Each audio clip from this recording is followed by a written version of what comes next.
Good morning everyone. आज का हमारा टॉपिक है प्रिज्म। प्रिज्म एक ऑप्टिकल इंस्ट्रूमेंट है जो कि लाइट के डिस्पर्जन फिनोमेना को शो करता है। डिस्पर्जन फिनोमेना के साथ साथ इसमें डेविएशन भी होता है लाइट का। तो इस फिनोमेना से जानने से पहले हम प्रिज्म के बारे में जानते हैं। एक्चुअली प्रिज्म है क्या? प्रिज्म भी एक ट्रांसपेरेंट मटेरियल ग्लास से मिलकर बना होता है, बिल्कुल वैसे ही जैसे कि हमारे पास ग्लास स्लैब थी। ग्लास स्लैब और प्रिज्म दोनों ही ट्रांसपेरेंट ग्लास से मिलकर बने होते हैं, लेकिन इनमें फ़र्क क्या होता है? तो जो ग्लास स्लैब की दो सरफेस होती हैं, जो आमने सामने की वो सरफेस होती हैं जहां से लाइट इन और आउट करती है, वो पैरेलल होती हैं। इस कारण से इंसिडेंट एंगल और इमर्जेंट एंगल सेम होते हैं और यहां हमने रिफ्रैक्शन ऑफ लाइट को देखा था। प्रिज्म एक ऐसा सरफेस है या एक ऐसा स्ट्रक्चर है जिसमें जो इनसाइड वाली और आउटसाइड वाली लाइन है वो क्या होनी चाहिए, क्या सरफेस है, वो पैरेलल नहीं होती। मतलब कि दोनों ही एक ही मटेरियल से मिलकर बने हुए हैं, बट उनके शेप को कुछ इस तरीके से मॉडिफाई करते हैं कि अगर इनपुट और आउटपुट या इंसिडेंट और रिफ्रैक्टिंग सरफेस जो हैं वो पैरेलल हैं तो वो ग्लास स्लैब के जैसे काम करेंगे और वहां हमारे पास रिफ्रैक्शन फिनोमेना होगा। और अगर incident and refracting surface parallel नहीं है तो वो प्रिज्म के जैसे काम होगा। हमने प्रीवियस क्लासेस में ये प्रिज्म को देखा है, तो हम हमेशा एक कॉन्सेप्ट रखते हैं कि प्रिज्म हमारे पास एक ऐसा सरफेस होता है जिसमें हमारे पास दो ट्रायंगुलर सरफेस और तीन रेक्टेंगुलर सरफेस होते हैं, और यही केवल प्रिज्म होता है।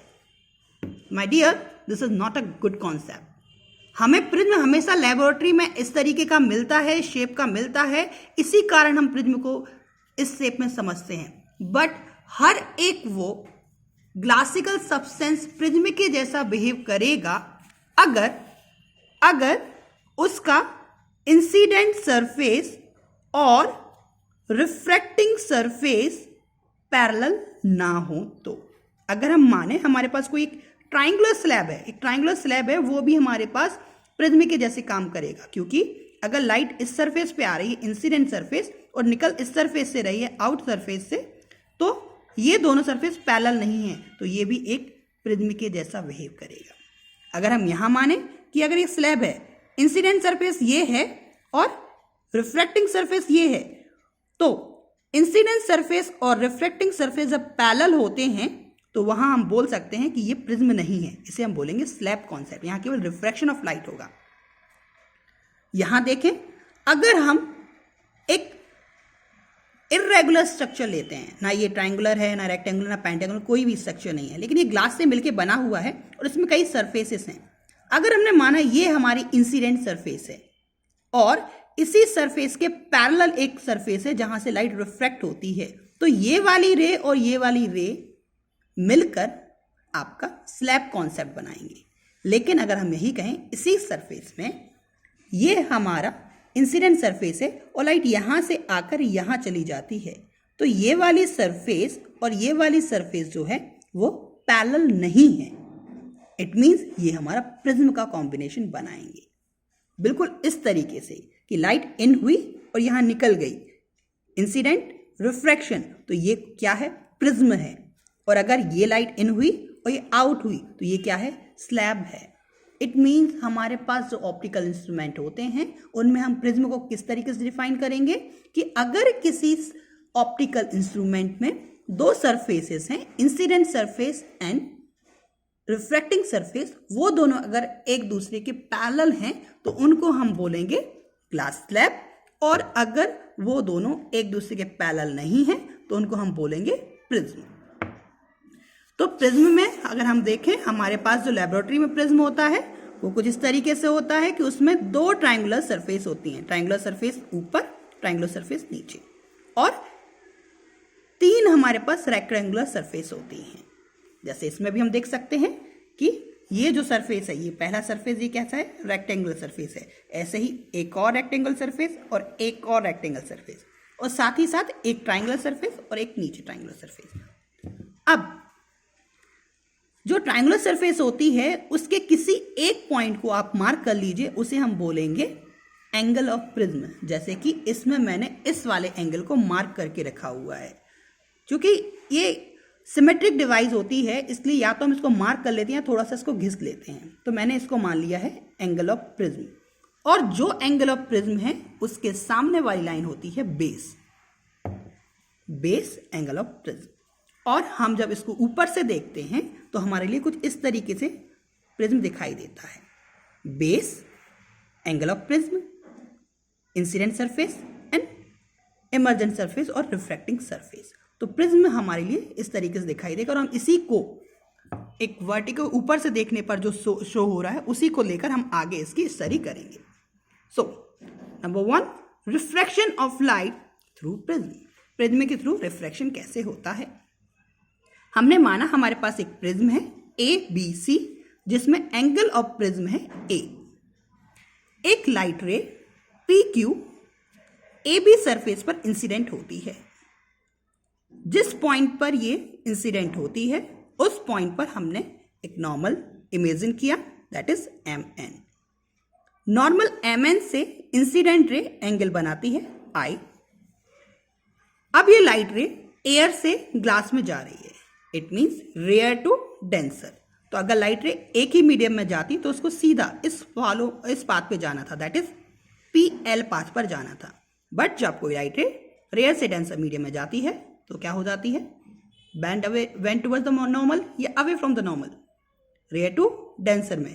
तो ये क्या हो जाएगी, अपना पाथ चेंज कर लेगी और QR पाथ को शो करेगी। जैसे ये लाइन जाएगी आगे अगेन फिर से इस पॉइंट पर आके ये ग्लास से एयर में जाएगी, मीडियम अगेन चेंज करेगी, इसको फिर से सीधा जाना है, लेकिन अब ये क्या हो जाएगी, बेंड टुवर्ड्स द नॉर्मल या away from the normal, away from the normal, और ये निकल जाएगी। यहाँ बेंड टुवर्ड्स द नॉर्मल, यहाँ अवे फ्रॉम द नॉर्मल।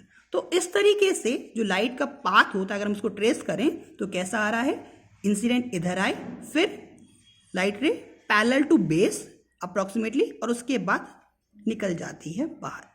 तो उसका जो पाथ आता है प्रिज्म से रिफ्रैक्शन का PQRS के फॉर्म में जाता है। जो इमर्जेंट रे है नॉर्मल से जो एंगल बनाएगी उसे हम बोलेंगे एंगल ऑफ इमर्जेंट।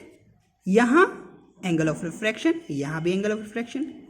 अब अगर हम इमर्जेंट रे को पीछे ले जाएं और इंसिडेंट रे को आगे ले जाएं तो हम देखेंगे the angle between incident ray and emergent रे is called angle of deviation. मतलब कि लाइट को जाना था यहाँ और लाइट चली गई यहाँ, मतलब कितना डेविएट हो गई, दिस वन एंगल, इतने एंगल से वो लाइट रे डेविएट हो गई और इसे हम बोलते हैं angle of deviation represented by delta. So ABC was prism in which BC was base, PQ incident ray, QR refracted ray, RS emergent ray, MN and M dash and S normal, angle A, angle of prism, angle I, angle of incidence, angle R, angle of refraction, angle delta, angle of deviation and angle E, angle of emergent। Main हमारे लिए क्या है, angle of deviation. तो angle of deviation क्या कहलाता है, angle between incident ray and emergent ray is called angle of deviation and it is denoted by delta. Now angle of minimum deviation, जब हम प्रिज्म में इंसिडेंट एंगल और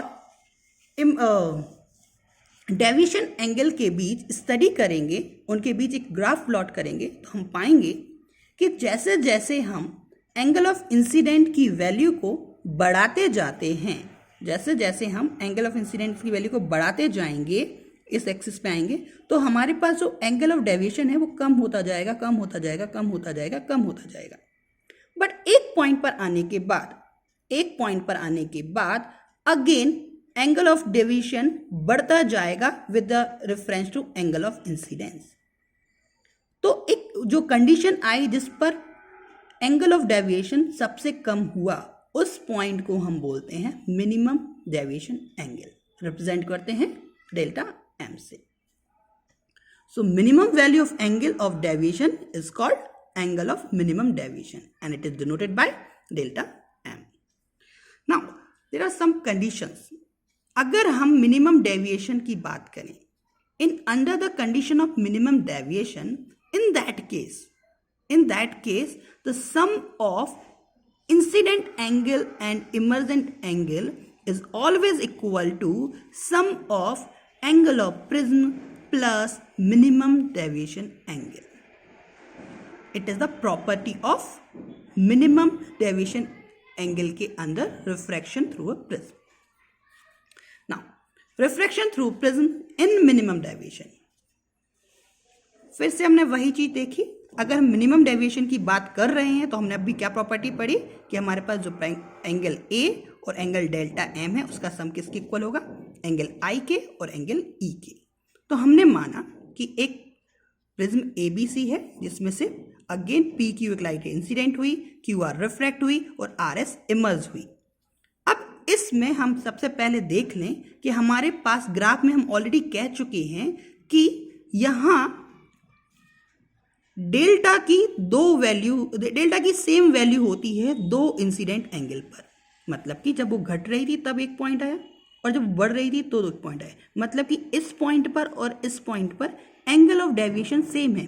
but क्या हम बात करें क्या एंगल ऑफ इंसिडेंट दोनों पॉइंट पर सेम था? नहीं। मतलब कि for the same value of angle of deviation there are two value of angle of incidence. Means from the graph we can say for the same delta there are two values of I, that is I1 and I2. So similarly for delta m there is only one angle of incidence, but यहाँ हमने देखा delta m के लिए क्या है, केवल एक ही बात है। ग्राफ से हम देख सकते हैं। In that case if we reverse the direction of light ray from PQRS to SRQP then we will have angle I1 equal to angle I2। मतलब कि अगर मिनिमम डेविएशन की बात कर रहे हैं, याद रखिए मिनिमम डेविएशन के केस की बात कर रहे हैं, तब अगर हम यहाँ से इंसिडेंट रे लेके आते हैं और यहाँ इमर्ज कराते हैं तो इस केस में एंगल I1 और एंगल I2 दोनों ही इक्वल होंगे। Then the by Snell's law हम जानते हैं mu equal to sine I upon sine R, तो sine I1 upon sine R1 and mu equal to sine I2 upon sine R2। अब अगर दोनों ही रिफ्रैक्टिव इंडेक्स के इक्वल हैं तो sine I1 upon sine R1 equal to sine I2 upon sine R2। So हम कह सकते हैं angle I1 equal to angle I2 in case of minimum deviation, then we will also have angle R1 equal to angle R2। तो minimum deviation के case में हमारे पास क्या क्या आ गया? Number 1 angle I angle E के इक्वल होता है। नंबर 2 इंसिडेंट एंड इमर्जेंट रे forms same angle from refracting surface. Number 3 if both angles of base are equal then both lines are parallel। ये हमारे पास कुछ कंडीशन है जो हमें याद रखना है।